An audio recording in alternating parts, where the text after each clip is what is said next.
Hello viewers, welcome back to new video. In this video, I will show how to fix mobile data not working in Redmi phone. Let's see how to do this. First, open on phone setting.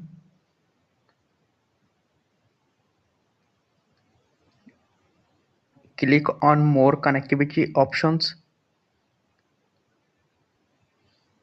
Tap on reset Wi-Fi, mobile network and Bluetooth. Tap on reset setting. Tap on OK.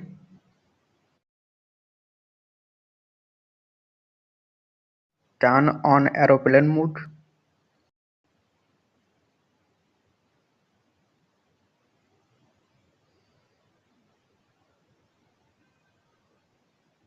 Go back and press on power button.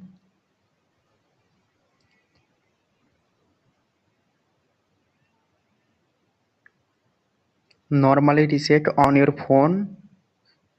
Now swipe the notification panel. Turn on mobile data.